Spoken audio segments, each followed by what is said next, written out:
Pois é, esses protestos tiveram muita repercussão. Amanda Klein, e essa reação da presidente do Supremo? Tiago, eu acho que a degradação da institucionalidade é a grande herança maldita do governo Bolsonaro. Foram 4 anos batendo no Supremo Tribunal Federal, nas urnas eletrônicas, no sistema eleitoral, na democracia. Isso levou a um esgarçamento do tecido social. E a expressão, o símbolo máximo é justamente essa sociedade dividida e radicalizada que leva a esses ataques violentos, de ódio, de hostilidade a ministros do Supremo em Nova York, quando participam do evento. Não há razão lógica, racional, que explique, que justifique, porque pessoas ficam plantadas lá dias a fio, com megafone, perseguindo ministros, hostilizando, xingando, entrando em restaurantes. É uma coisa absurda. Isso começou, a gente já via, ontem até num outro programa eu lembrava disso, quando o ministro Guido Mantega, ex-ministro da Fazenda, na época que ele era ministro da Fazenda, foi visitar sua mulher no hospital. Ela estava internada com câncer em fase terminal e ele era xingado pelas pessoas no saguão, na recepção, num restaurante do hospital. Esse nível de incivilidade, ele chegou ao paroxismo, ao ponto máximo, ao cume.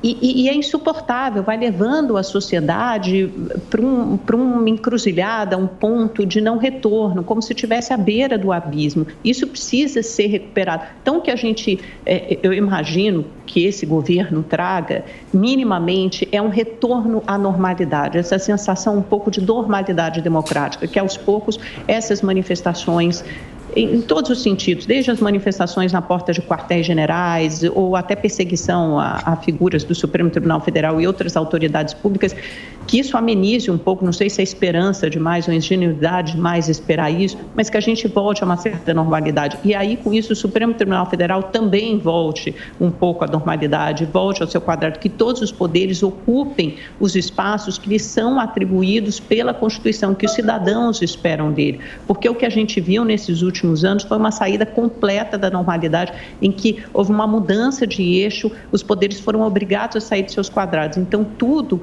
o que a República quer e merece é que esses poderes retornem cada um para o seu espaço, ocupar o seu território e que a sociedade viva num clima de normalidade e menos revanchismo, menos ódio, menos virulência, que tem sido a marca desse governo. Agora, Mota, em vez de agressividade, talvez não seria mais adequado e efetivo também essas pessoas, esses grupos críticos a ministros do STF cobrarem uma posição mais efetiva do Congresso, especialmente do Senado, para analisar, por exemplo, os pedidos de impeachment de ministros, alguns engavetados? Lívia, a defesa dos direitos fundamentais é uma das bases da civilização ocidental moderna. Esse conceito de direitos fundamentais, os direitos naturais que cada um de nós tem, ele já tem alguns séculos. Ele faz parte, por exemplo, da base das filosofias liberal e conservadora que estão por trás dos Estados-nações que existem hoje. Eles formam a base de uma coisa chamada Estado de Direito. É uma frase, uma expressão muito usada, Estado de Direito, que muita gente não entende. A base do Estado de Direito são os direitos individuais, os direitos à vida, à liberdade, à propriedade, à livre expressão.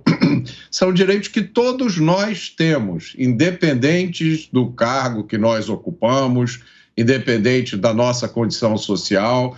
E esses direitos, eles são sempre contrapostos à tendência do Estado de se agigantar e oprimir o indivíduo. É esse dilema que a gente vive hoje. O Estado muitas vezes se agiganta com a desculpa de nos proteger. E nessa tentativa de nos proteger, ele afeta os nossos direitos.